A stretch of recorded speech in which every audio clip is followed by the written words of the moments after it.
doctor Mauricio. Ya estamos aquí recibiendo al doctor Mauricio Alvarado. Él es médico cirujano y vamos a hablar del tema de gripas y alergias, justamente algo tan frecuente con estos cambios de clima tan súbitos. Así que bienvenido, doctor Mauricio, muchas gracias por estar aquí. Muchas gracias por la invitación. Buenas tardes. Para nosotros es un placer y de verdad que ahorita lo mencionábamos, por esta época, con estos cambios de clima tan abruptos, sobre todo en nuestra ciudad, empiezan a aparecer los síntomas respiratorios. ¿Qué le parece si hablamos de grupos de edad? Porque los síntomas respiratorios se manifiestan diferente en todas las personas. Hablemos de los niños, que muchas veces son los más afectados. ¿Cuáles son esos síntomas y a qué deberíamos tenerle alarma? Digamos, en los niños es un poquito más peligroso porque el organismo de ellos apenas está desarrollando defensas y de alguna manera ellos tienen más contacto con virus y con agentes externos peligrosos. Como ellos tienen que ir a grupos en las guarderías y en los colegios, entonces son más propensos a tener síntomas. En los niños que hay que tener cuidado, sobre todo en la dificultad respiratoria, básicamente en eso. La mayoría de las mamás le tienen mucho miedo a la temperatura, a la fiebre, pero lo más importante en ellos es cuidar la dificultad respiratoria, porque los niños... ¿Cómo la reconozco entonces? Arranquemos por ahí. Doctor, actúe. La frecuencia respiratoria tiene un número por minuto, ¿cierto? Ajá. Entonces uno normalmente respira despacio. Los niños empiezan, pues cuando están con virosis, empiezan a respirar mucho más rápido. Muy hiperventilado. Mucho más frecuente. Entonces uno los ve y uno les ve las ventanitas nasales que se mueven más rápido. Ajá. Y si no tienen camisetica... Ella actúa por ti, sí, tranquilo. Ella soñaba mucho mejor que entonces, yo. ¿cómo es? Esto es el aleteo nasal. El aleteo nasal. Y lo otro es mirar las costillitas, y las costillitas están haciendo muchos espacios en las costillitas. Eso también implica, porque los niños no saben qué es normal y qué no es normal. Entonces ellos de pronto están enfermitos, pero no saben de qué. Entonces, sobre todo la frecuencia respiratoria, si uno ve a un niño teniendo disnea, se llama eso, pues hay que tener mucho más cuidado. ¿Por qué? ¿Qué les puede pasar? Pues la disnea significa que la infección respiratoria ya entró más al sistema respiratorio, que están más comprometidos y que pueden haber complicaciones más cercanas. Bueno, las mamás somos muy dadas también a que yo fui una vez donde el pediatra y él me le mandó Dolex, por ejemplo, Dolex niños, o cómo se llaman esas goticas que les mandan para gripe. Dice, eso fue lo mismo y le doy lo mismo. ¿Estoy haciendo bien o estoy haciendo mal si ya sé que es una gripita y con eso la vez anterior le sirvió? Digamos, si uno pudiera certificar que es lo mismo, perfecto, pero generalmente no es lo mismo. Entonces el paciente va a repetir la fórmula, entonces repito la fórmula y en ese proceso, en ese lapso de tiempo de 3, 4, 5 días, si no es lo mismo hay probabilidad de que se complique. Y entonces ahí se pierde tiempo valioso para manejar y en los niños es muy delicado. Los niños se complican también mucho en la parte de arriba, entonces a ellos les da muy fácil sinusitis, les da mucho otitis, entonces hay que estar un poquito Además, más... Porque otra de las cosas complicadas que noto yo como mamá es que como los niños no saben el tema de la expectoración, todavía no expectora, les queda difícil. Entonces les queda muy difícil sonarse la naricita, botar y expulsar de pronto ese moco que pueden tener, lo que les provoca en muchos casos el vómito, que es desesperante para las mamás, y además que no duermen bien, ni ellos, ni mucho menos uno. Y digamos en los niños el gran problema es la comunicación, ellos no entienden qué está pasando, entonces se asustan, se estresan, de pronto vomitan. Lloran. y no es por eso, sino porque se asustan. Entonces esa parte es un poquito más complicada y por eso hay que estar de pronto con una mayor agudeza en ellos para estar pendientes de que no se vayan a complicar. ¿Saben que hay que tener en cuenta también? Que a la hora de repetir las fórmulas, que los niños los medicamentos los reciben por peso. Entonces, claro. Hace 2 meses, hace 3 meses, hace 6 meses, el niño no pesaba lo mismo que pesa ahora.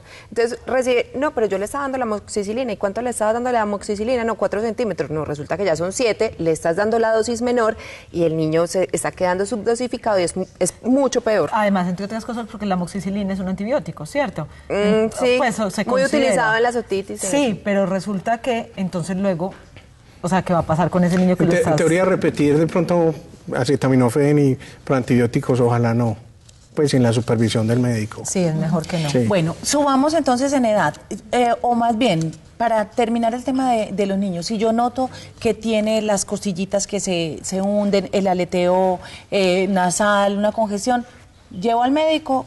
Sí. ¿Sí o sí? Sí, porque ya progresó la enfermedad. Normalmente la gripita normal de moquitos aquí nomás y el malestarcito y eso no tiene ningún problema. O sea, ahí sí se le puede dar el Dolex, estar pendiente 2, 3, 4 días y gripa dura 3, 4 días y se mejoró y listo. Pero si ya empieza con dificultad respiratoria, sí tienen que consultar. El tema de las alergias no lo hemos tocado con los niños y también es muy común. El tema de las alergias, pues digamos en los niños es un poquito más difícil porque en ellos apenas está empezando. Cuando uno ya tiene los adultos, el adulto le dice, no, yo soy alérgico a esto, pero la primera vez siempre empieza, pues lógicamente en la edad infantil. Entonces es un poquito más complicado porque los niños tienen contacto con muchas sustancias de las cuales uno no se da cuenta. Entonces en los niños es un poquito más difícil, pero digamos ya puntualmente de las alergias respiratorias hay que buscar antecedentes familiares. Si en la familia hay pacientes, estamos hablando principalmente aquí de asma, ¿cierto? De hiperreactividad de las vías aéreas. Entonces, si en la familia hay asmáticos, estar pendientes de eso. Si el niño estornuda mucho, pues cuando uno no ve como la razón para que estornude. Y hay ciertos cambios en la piel que ya el médico va mirando, que son pieles muy secas, son lo que se llaman niños atópicos, ¿cierto? Que tienen ya más otras características adicionales, se tocan mucho la nariz porque ellos sienten la incomodidad en la nariz. Además, yo creo que los diagnostica el portero. Uno se da cuenta cuando un niño tiene carita de atopia, pues cuando tiene carita de alergia. ¿Ustedes los identifican o no?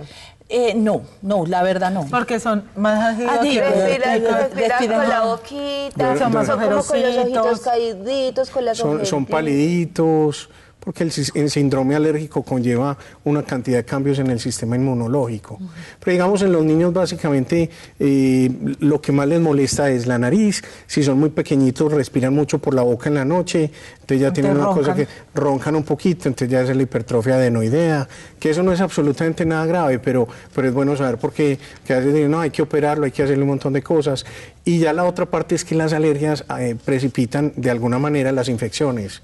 Entonces es bueno controlar las alergias para que no sean mucho más frecuentes las infecciones. Ahora sí, entonces. Ahora sí crezcamos, exactamente. Ya hablamos, hay que hablar pues hay mucha diferencia entre la adolescencia y no, de pronto es el mismo grupo, pues mayores de 16, 15 años. De pronto lo que uno ve es que ya tienen enfermedades más desarrolladas, ¿cierto? Entonces el asmático ya ha tenido crisis asmáticas, ya ha tenido que ir a urgencias a recibir nebulizaciones, ya se aplica inhaladores. O sea, para uno ya es un poquito más fácil porque ya tiene el historial. Ya uno lo que tiene que hacer es... tiene más control sobre la enfermedad. Correcto, ya conoce la enfermedad. Entonces uno lo que hace es complementar y de pronto ayudar a mejorar la calidad de vida del paciente. Eso en cuanto a las alergias.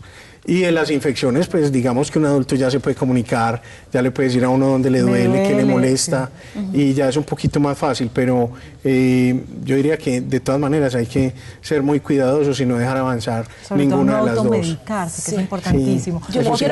Yo quería preguntar es por la vacuna de la gripa, porque es que a mí las personas que conozco que se han puesto la vacuna de la gripa dicen, eso es como echarle, pues es como llevar la gripa, se la ponen y yo me la puse una vez y me dio la peor gripa de mi vida. ¿Eso sí sirve o no sirve? No, sí, hay que acordarse que la vacuna es como una gripita chiquita que uno destruye, la debilita y uno se la inyecta. Eso es una vacuna, ¿cierto?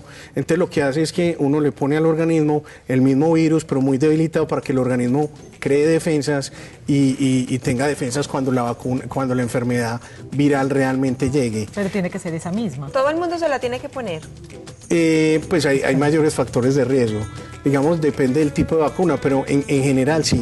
Si yo soy de mayor riesgo, sí. ¿Qué pasa con la vacuna cuando uno se enferma? Que esa vacunita chiquitica, ese virus chiquitico sí creció, hizo los efectos que uno no quiere que hagan, pero en ese organismo las defensas de pronto o reaccionaron más de lo normal o no reaccionaron, una de las dos, y entonces uno se enfermó, ¿cierto? Y hace un síndrome muy parecido a la enfermedad. Ese es un efecto colateral de la vacuna, pero ese riesgo hay que correrlo. Y es mejor correrlo. En el caso de los adultos mayores, que no se nos queden por fuera, porque en esta época sí que hay consulta de personas mayores. Ese es un grupo muy importante donde hay que poner vacunas. Mayores de 60 a 65 años que tengan más propensión porque ellos, las infecciones virales tienen más alto riesgo de volverse bacterianas, de complicarse y hay un mayor riesgo de muerte en los adultos mayores. ¿Ves? ¿Y es la misma vacuna o hay una especial? Hay varios tipos de vacunas, digamos que se han ido desarrollando más para adultos y más para niños, pues digamos se han ido separando un poquito. No, son distintas. Son diferentes. Sí. Pues, como siempre, pues un espacio en televisión no va a reemplazar nunca la consulta médica, pero aquí al menos sí tenemos algunas pautas de cuándo verdaderamente hay que reaccionar e ir a buscar ayuda profesional. Perfecto. Gracias, doctor. Muchas gracias por la invitación. A mí me dicen alergia y me empieza a picar la nariz, no se pueden imaginar. Venga, pero solo a nivel de chisme, sí. aquí generó otro tema extra micrófonos, porque me contaba el doctor que tanto él como muchos médicos, y Marce también te estará pasando, están recibiendo mucha población extranjera que viene aquí a pasear o a no sé qué cuánto, y hay un buen número de extranjeros que vienen y consultan por enfermedades venéreas. Para que vean las alebrestadas que les encantan los gringos.